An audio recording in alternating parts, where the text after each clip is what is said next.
Two questions that come up quite often in our world are how many of something do I need or how many of something should I declutter? The answer to that is not straightforward. In today's podcast, we're going to talk about the pros and cons of using numbers in your decluttering journey.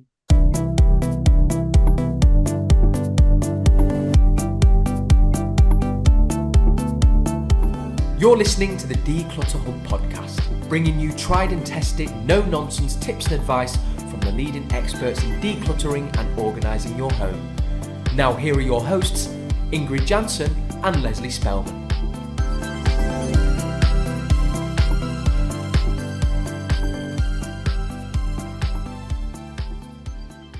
Hello and welcome, listeners. I'm Ingrid. And I'm Leslie.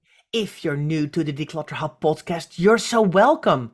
What you'll find is that we try and find a fun factor in the serious business of decluttering. And if you've been here for a while, you know exactly what we mean. So thank you so much for listening. If you'd like to get involved in conversations relating to this podcast, it all takes place in our Facebook group. So come and join our lovely, warm, supportive community.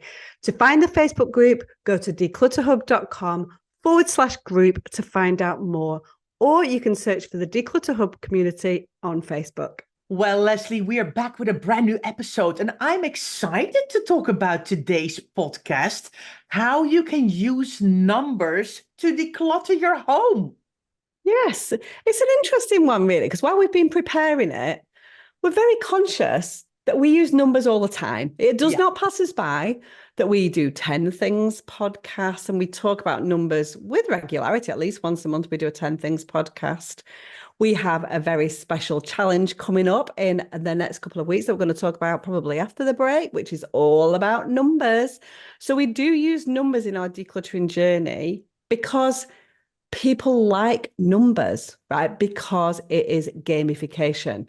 And many, many people thrive on gamification, right, Ingrid? I mean, how nice it is. I mean, when you do have you got like a pedometer on your phone, like a step counter, and then when you've done so many steps, it says, woo, you've done your steps for today. It makes you feel good, doesn't it? So that number in that moment counts. It does count. It absolutely does. So I think gamification is a big deal. It's one tool that we can use on a decluttering journey. But I think that's probably going to be the message of today, is that it needs to sit alongside other strategies.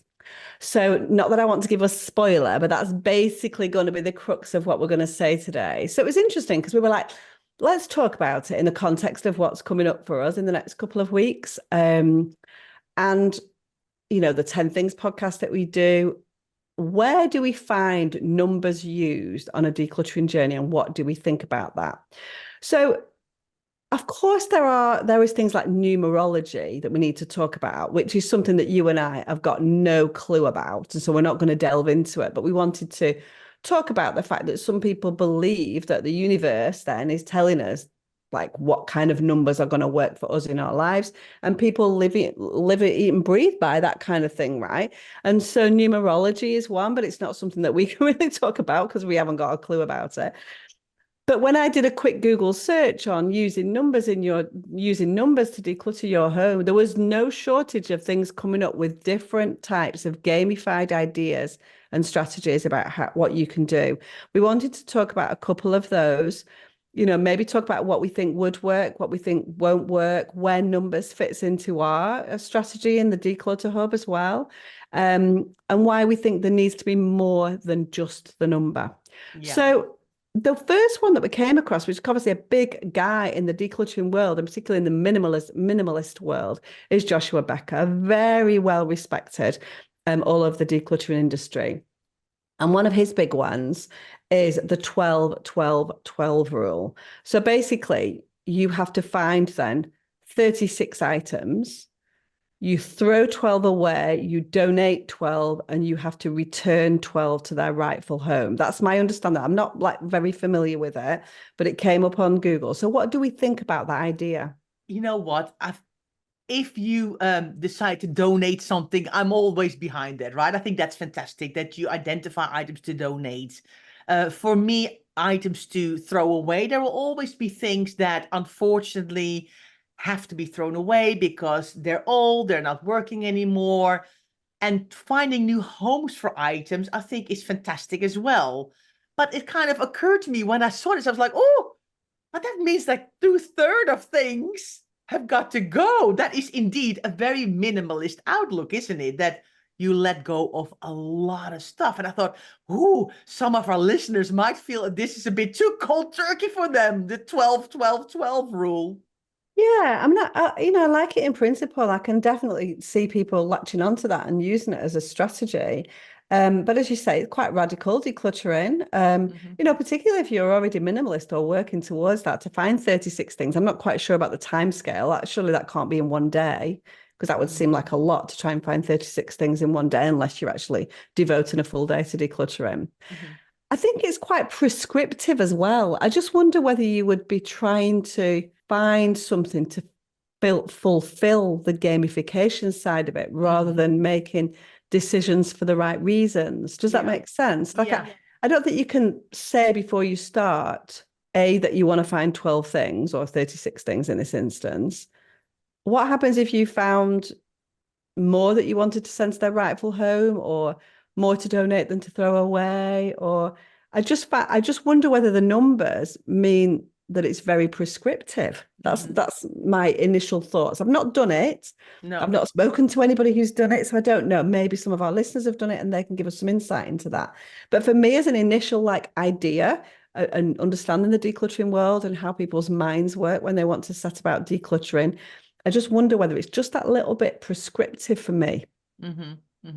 Or what if you can't find 36 things?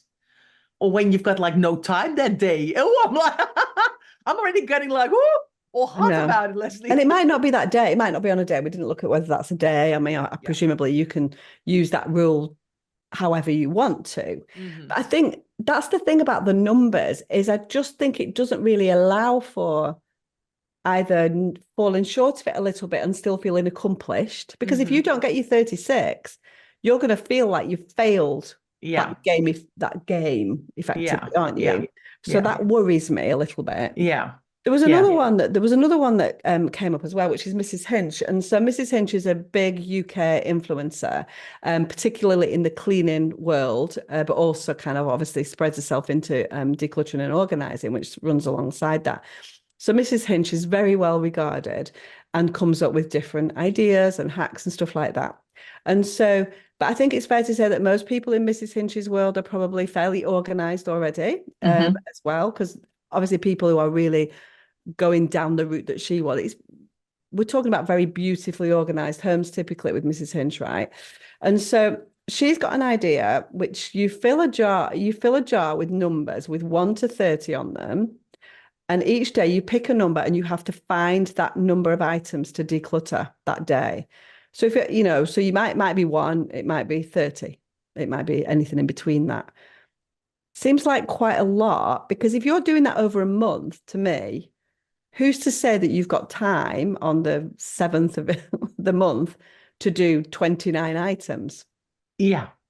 That's what worries me about that, is that we sit behind it and go, if you're going to do some decluttering and think about it, you need to plan when you've got time, you need to break it down, you need to fit it around other things. You might need to declutter while you're doing something else, like whatever, just when you find something. So I would be nervous it would be the failure side of it that I find I would be nervous about. Well, I haven't got time today to do 29 items or whatever. So therefore, I've got to then piggyback it onto tomorrow, and then tomorrow I might get 22, and then I've got 51 that I've got to declutter. Do you know what I mean? So it's all about... You never get a low number, right? The day after, you would always get another high one. Yeah, exactly. So I would be nervous about that side of it, particularly if you're somebody that has struggled in the past to find the time to declutter and it's not been your primary focus. Some of the people in Mrs. Hinch's world might be right on it and love decluttering, love organizing, love cleaning. And we've spoken about this kind of thing. There are different people, different things make different people tick. And far from us to say that this is not going to work, but I'm just saying, as somebody who understands the people in our world, I do worry whether you would feel as if you had fallen short by trying to adhere to a numbers game. Yeah, I think there's a twist on that kind of same idea as well, is that people say, okay, I'm going to do a month of decluttering. And on day one, I'm going to do one item. And on day two, I'm going to do two. And on day three, I'm going to do three. And you kind of build it up. So I think in principle, that sounds like, okay, at least on day two, I can't get like 27, which you can kind of get into the whole decluttering mode. So at first principle, that kind of looks like, okay, that's not too bad. But I think what happens sometimes is people get so bogged down with the numbers that all of a sudden you see these things come up saying, but I found a box of paper clips. Is that then one item, or can I use the paper clips all as individual items, right? So then it gets all about the numbers and not about the stuff and the items. So again, if you are somebody who regularly declutters and thinks, oh, things have gotten a bit out of whack here and there, this could be a great thing to do. But if you've got a lot of clutter everywhere, this might be, you have to find the 6 things. You put the pressure on yourself. I think the thing is as well, Ingrid, I mean, when you look at so what you'll see, especially those ones that build up, and particularly the ones that are like a year of decluttering as well. I mean, I don't even know what the numbers are. I couldn't even, as you and I know, we are like the world's worst at maths. And so we wouldn't even like to hazard a guess. But if you go one on day one and two on day two, and then you get to day 365, that's a lot. That's thousands of items, right? Going out of your house. And I can see that people would cling on to that and go, that's an easy thing for me to do, because it's very kind of like one thing, two things. I can understand the principle of building things up and building up that decluttering muscle, which we're big advocates as well. And I can understand how you home in on the final number of thousands of items having left your home and think, I need to declutter thousands of items from my home. So that's a good idea. So I can completely see why people buy into it. But I'm nervous about the execution, the kind of feeling as if you failed elements. But more than anything else, Ingrid, I'm worried about the fact that it's focusing very much on the stuff, the item, and not the reason or the emotional connection to that stuff. So it's not what we believe is going to give you long-term sustainable mindset change. It's just going to be, I found a paperclip. I know I have too many paper clips. I am going to donate the paperclip, without thinking about, why did I keep paper clips? And have I thought about the way that my life's evolved and actually that I'm completely online now and I don't need those. I mean, paper clips is like a stupid example, right? But do you know what I mean? So we're all about thinking about why. So what is it that's led you to keep that? I mean, obviously you just keep 1,000 paper clips too, because that's just what you do, right? But so it's a very, very bad example, Ingrid. I'm just worried about if people do it like for a whole year. When do they go on holiday? Exactly. Like, oh, I don't think I could do that every day for 365 days. What do you do when you go on holiday, or when you just don't want to have a day off and just not declutter something? I think the thing is as well, let's take a step back from here and go, anything that is encouraging people to declutter things from their home and give them a clutter-free, organized life is good in my eyes. Okay. So if it works for you, go for it. We're not saying don't ever use it, but we're saying think about what that represents. It's a game to do that. It's focusing very much on the stuff. It's focusing again on arbitrary numbers that are prescribed by other people and timescales that are prescribed by other people. And you need to feel in control of your journey.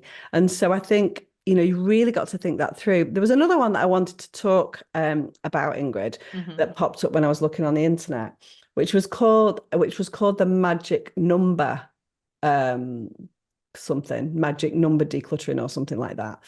And essentially you decide a number of items you're allowed to keep before you declutter, and that's the number that you keep. What do we think about that? Oof. I think that's, how do you know in advance what you want to keep and what the right number is? I think, That's you where know, my brain, if you see my brain now, I'm like, my brain is, I think, just, I'm confused. How do you do that? no. So I think, do you know what I think? I think that I want to talk about what we do sometimes with clients, which is different to the way that we do things in the online world. So Mm, obviously in an online world, it's very different because numbers are going to work. So if you see something that says 10 things to declutter from your house or declutter 365 things this year, or you're going to home in on that as a kind of quick soundbite sort of hook in. So the online world will take you down that route because you can cling on to the numbers. mhm, When we're working in a house with a client, I would, first and foremost, we would go down the route of what is it? So I'll give an example of socks, right? So I had a client who had tons and tons of black socks, and that's evolved over time because she ran out of socks for her kids and blah blah blah blah. So there's like hundreds and hundreds of socks in the house.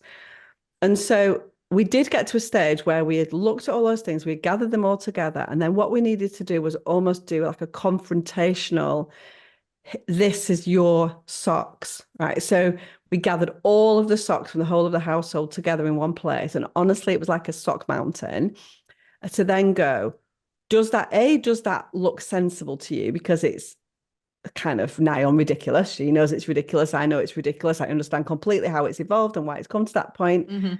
But then let's take a step back and go, right, if we're talking about socks here, where are we going to get to that we feel is a sensible number that's not going to make you go into a panic, that's going to give you what you need, that's going to fulfill your laundry requirements and the throughput of your laundry, that's going to give you alternatives for different types of socks, for gym, for walking, for summer, for winter, for skiing, for whatever that is. Because it's not as simple as let me keep 10 pairs of socks, is it? Yeah. Because you've got different socks for different things, and you've got to evaluate all those things.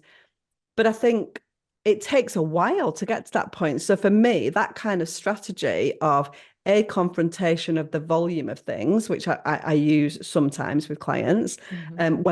when we're struggling, so when we're really struggling to make headway, try rather than trying to evaluate in a sort of standard way, we might go for what I would call a numbers game at that point, which is like, right, let's think long and hard about what this number needs to be, and let's then work towards that. And so I do think that it works, but I think it comes further down the line. And when I'm working with a client one-to-one in their home, I've already done all of the other strategies, all of the other emotional strategies, and thinking about things in a very structured, calm, measured way, trying to understand what an emotional response is. And then if we're still struggling, then I might get to then a numbers game. Yeah. So maybe the problem with this one, the magic number, is that you have to think before you declutter what Yes. number you want to keep. The fact that you decide on a certain number at some point, that's not the problem, but you haven't even gone through your house, you haven't gone through your stuff, you haven't looked at your own situation. I mean, if you, for example, look at linen and towels and bedding, a family of 5 or 6 will have many more than when it's just the two of you or when you're by yourself, right? So then you can kind of think about but you figure that out, and you have to indeed put laundry big on that. Are you somebody who is on top of that and who can do it a couple of towels per person because you've got the throughput sorted? Or do you all do sports and you're at the gym and you go swimming and you just need a lot more towels? And those things, I think the situation, your family, your lifestyle, all need to be taken into consideration when you decide what is a good number here. And some people might say, you know what, I need, with bedding, I want a set on the bed and a set in the cupboard. We get that asked all the time, don't we, Leslie? How many duvet sets or bedding sets do I need to keep? And I'm like, it depends. I mean, I've worked in hotels and we had 7 or 8 sets because things will be going to the laundry and back and on the bed and in the cupboard and on the trolley.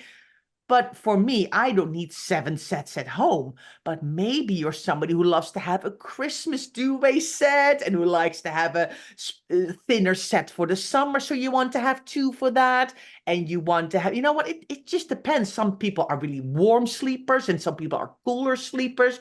You need to have, I have 3 sets, I think, 3 or 4 sets per bed, which is plenty. And my guest bed, I think I've got 1, maybe 2, because I don't have guests going through here like revolving doors, but enough to have one or maybe two sets. I can't even remember now, but that's for me, that's enough. But if you're somebody who's hosting all the time, who's got family and friends visiting on a very regular basis, you might not be able to cope with one set. Exactly. So I think the point is that we're trying to make is that there's no number that's right for every single person. So you Yeah. can't come up with a number that is going to work for you, Ingrid, for me, because I've got two sets for my spare bed, because I go, oh, actually, I might have somebody staying in on a Friday night if it's the kids, and somebody's different staying on a Saturday night. So I've got to have that throughput, because I'm not going to have it washed and ironed in 24 hours. Yeah. You're like, someone's going to come to me for a week from Holland a couple of times a year, and I know that I've got enough time to get the stuff back on the bed before they come. And so we make decisions based on our lifestyle and our wants. We in our challenge recently, we did our count and confess, so we use the numbers game within our challenges as alongside other things. Very important, alongside other things, right? And so mugs, if we think about it, there's two people in a house, you're having 3 cups of tea and you're not washing your cups in between, realistically 6, 7, 8 mugs should be enough. It's going to give you enough for a couple of people to come over for a cup of tea. But do people keep 8 mugs? No, absolutely not, because they've got all the sentimental ones, and they've got the different ones. They've got the travel mugs, they've got the this, and it's about what feels right to you at the time. And so using numbers is tricky, which is why all we do with our numbers in our challenge, where we do count and confess, we're not saying there's a right or wrong number. We're saying know your numbers. That's all we want you to do, is to know your numbers. So we're going through that kind of self-confrontation kind of idea. It sounds a little bit kind of harsh, doesn't it? But we want people to understand how many of something they've got, and whether they then, having looked at that, feel that that's a little bit kind of, why have I got 80 pairs of shoes? That seems a bit ridiculous when I'm just wearing 2 pairs and I just always wear the same ones. Now, what is it about that? And do I feel ready to let some go? Some people have got 250 pairs of shoes and are wearing them. The throughput is there. That's absolutely fine. Some people are like, can't be bothered with shoes. I've got 4 pairs and I'm happy with that. So there's no right or wrong number for anybody, but it involves evaluation. And that's where numbers can be used as a very useful tool. Well said, Leslie. Why don't we take a break and we'll come back and talk some more. Hi, everyone. Welcome back to this podcast where we talk about how you can use numbers to declutter your home. And yeah, we've had quite an interesting conversation about this already, haven't we, Leslie? Yeah, I hope the message that's come across is that we feel that using numbers in your decluttering journey can be really useful, but it has to sit alongside other deeper thought processes, basically. We use it all the time, don't we, Ingrid? We use numbers in our membership. We do challenges. We do numbers challenges. We do A to Z challenges. We do 10 Things podcast. Coming up, we've got a 40 days, 40 items challenge that we're going to talk about.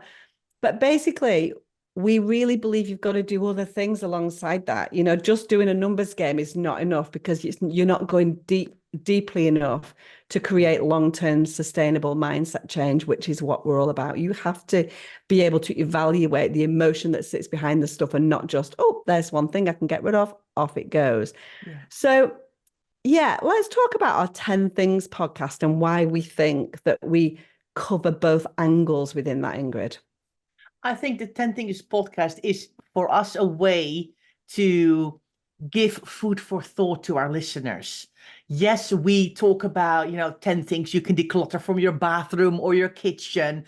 And of course, it's fun to read, and people get back to us all the time. I had this in my kitchen and I've decluttered it now. And yes, I found that in the cupboard. I completely forgot I had it. So it gives an amount of gamification to it. But for us, we would love to make sure that you think about, why is this still lingering in my cupboard? Why have I kept it?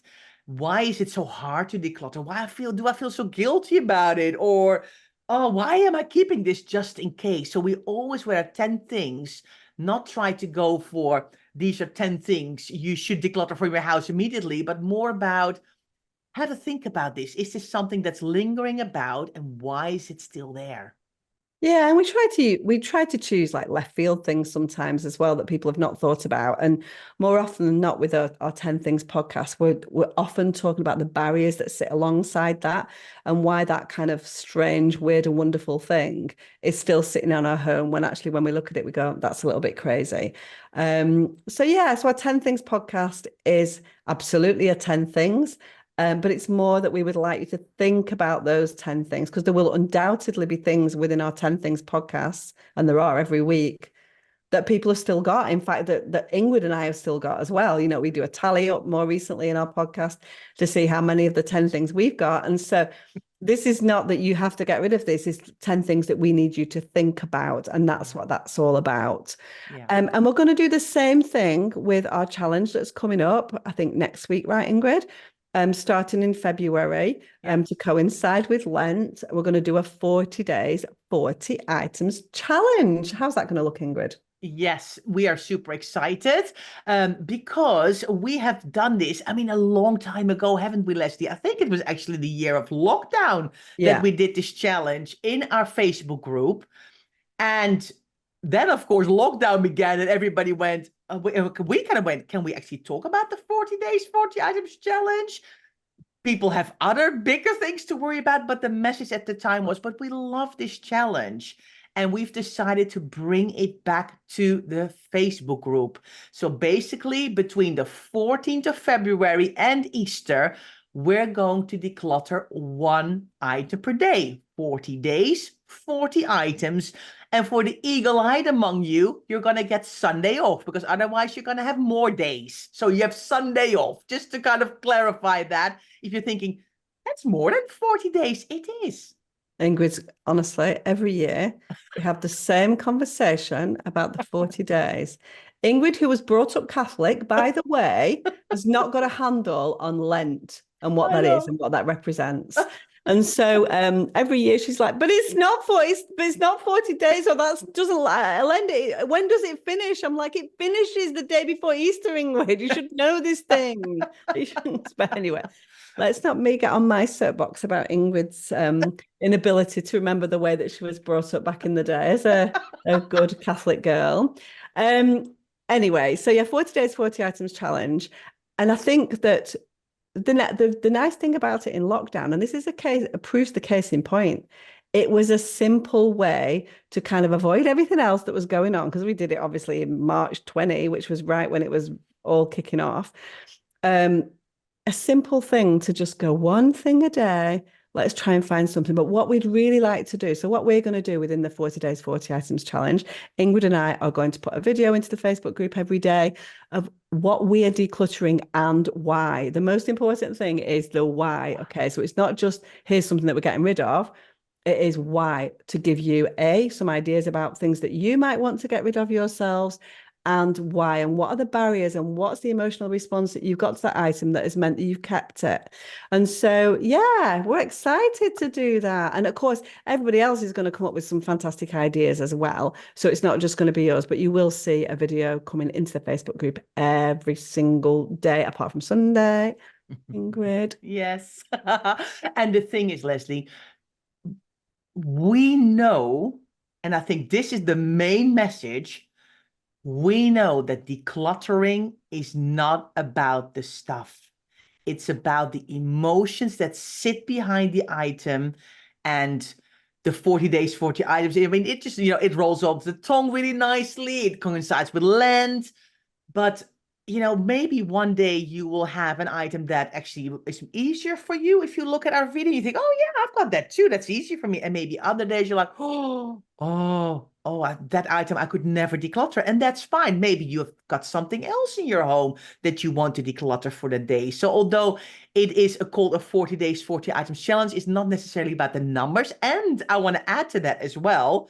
What we see sometimes happening is people going, actually, when I sold that one item, I found another 2 or 3 in the same category that I don't need either. So I'm also decluttering those. So you might find a couple of more items per day, but you don't have to. And what we would like you to do, if you do find other things, is not to be governed by an arbitrary number of one item a day. If you find 3 things on one day that you want to declutter, let them go all on the same day. Don't hold them off for the next day and the Yeah. next day. Do you know what I mean?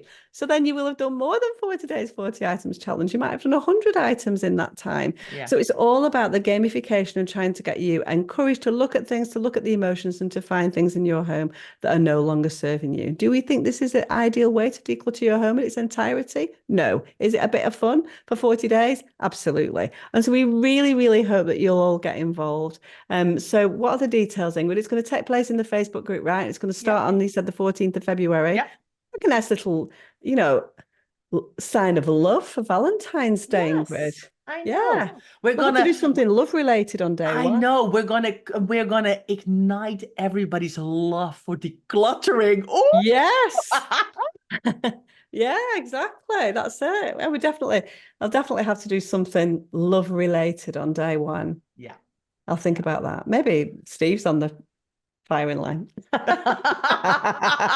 That would start the 40 days, 40 items challenge off with a bang, wouldn't it? Yeah. Poor Steve. No, don't declutter Steve. We can't have that. You can't declutter one of your children handy. either. I've had If I enough. You've lived decluttered- here. You've lived here long enough. You need to go now. If I decluttered Steve, I would have like thousands of items that went along with him. That would be the best way to declutter my house. But anyway, that's by the by. So that's coming up. We're very excited. So in conclusion, Ingrid, we do think that numbers are a very useful tool when it comes to decluttering, Yeah. but definitely that sit alongside the real evaluation and structure that you need. Yes, definitely. So tell us, lovely listeners, have you used numbers in your decluttering before? And have they actually helped or hindered you? Please tell us in the on our YouTube channel in the comments, or send us an email on support@declutterhub.com. I mean, we love it when you get in touch with us. So definitely let us know. And Leslie, before we go, I thought it would be really nice to share a lovely review that we recently got. Yes. It was actually talking about YouTube. Somebody left this on our YouTube channel in the comments, and it's HMY8799. I don't know who that is, but thank you for sending this through. I feel like she might be called Homie. What do you reckon? HMY. It's probably like Helen something Yates or something, isn't it? That's probably, I don't know. We don't know. She wants to be anonymous, and so why are we trying to think of what her name is? Might not be a she. Who knows? Right. Well, this person says, I'm so grateful for the show you two put on. It's played an important role in my slowly but surely journey to becoming more organized as an adult living alone with ADHD. You're one of my few go-to podcasts when I need to get motivated while still getting that upbeat attitude from y'all and without having to lose the entertainment factor. It's someone from the South America because they said y'all. Yeah, exactly. It's it's people like you two ladies who bring attention to an area of wellness and mental health that is often overlooked in the umbrella that is covered under self-improvement, who are truly making a difference in people's lives. Often those who have already attempted to find happiness via the go-to self-improvement and happiness books, yet didn't find what they were looking for. Often because the problem lies within their stuff. It becomes such a relief to finally get to a place where one no longer feels an attachment to the things in our lives. And the way I've learned to change the way I think about my relationship to things has been precisely via podcasts like this one. Ah, I love that. Thank you so much. That's so nice to share that. That's everything that we aim for, right? A little bit of fun, a little bit of health, a little bit of wellness, self-improvement, but a big focus on the emotional side of decluttering. So thank you so much for taking the time to share that. It really does give us a little boost every time one of these pops into our notifications or our emails. So thank you so much. I know, it's very much appreciated. So if you think I want to let Ingrid and Leslie know how I feel about the podcast, leave us a review. Yeah, as long as it's nice. As long as it's nice. Otherwise, we don't want to know. Yeah, we want to live here in complete oblivion, basically, don't we? So, But no, thank you so much. You know what, Leslie? We appreciate our listeners so much, right? To be here week in, week out, listening to our little shenanigans, our laughter, and hopefully lots and lots of good advice. So thank you so much for showing up. We appreciate it, and we look forward to seeing you next week.